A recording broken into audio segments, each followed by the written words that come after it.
200031, mahasiswa Universitas Timur, Program Studi Agribisnis, Fakultas Pertanian. Pada video kali ini saya akan memaparkan materi tentang perdagangan internasional, khususnya tentang teori Heckscher-Ohlin. Teori Heckscher-Ohlin mengatakan bahwa suatu negara yang berlimpah pada suatu faktor produksi akan mengekspor komoditas yang intensif menggunakan faktor produksi yang negara tersebut kekurangan. Model Heckscher-Ohlin adalah model matematis perdagangan internasional yang dikembangkan oleh Elie Heckscher dan Bertil Ohlin. Model ini didasarkan dari teori keunggulan komparatif David Ricardo dan memprediksi pola perdagangan dan produksi berdasarkan jumlah faktor suatu negara.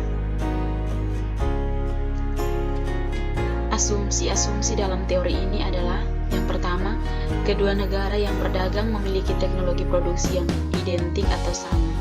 Yang kedua, output produksi harus memiliki skala hasil yang konstan. Dan yang ketiga, mobilitas faktor. Dan yang terakhir adalah persaingan yang sempurna. Di sini ada kelemahan dari teori Heckscher-Ohlin, yaitu jika jumlah atau proporsi faktor produksi yang dimiliki masing-masing negara relatif sama, maka harga barang yang sejenis akan sama pula sehingga perdagangan internasional tidak akan terjadi.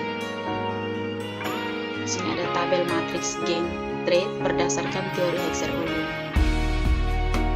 Tabel di atas menggambarkan analisis manfaat perdagangan internasional yang diperoleh masing-masing negara berdasarkan teori HO. Tabel tersebut disusun dengan menggunakan asumsi dua negara, dua komoditi, dan dua faktor produksi.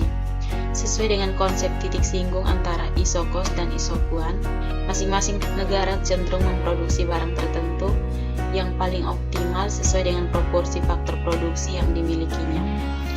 Dari tabel tersebut kita mendapat gambaran tentang penggunaan asumsi teori Heckscher-Ohlin.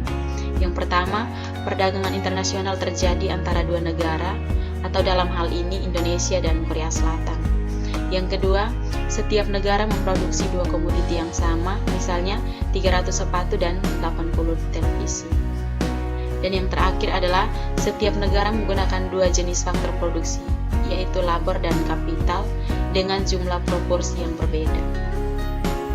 Kesimpulannya, inti yang mendasari pemikiran teori ini adalah bahwa negara-negara mempunyai selera dan preferensi yang sama, menggunakan teknologi yang sama, kualitas dari faktor-faktor produksi yang sama, menghadapi skala tambahan hasil yang konstan, akan memiliki perbedaan dalam sumber daya alam atau ketersediaan faktor-faktor produksi. Sekian dan terima kasih.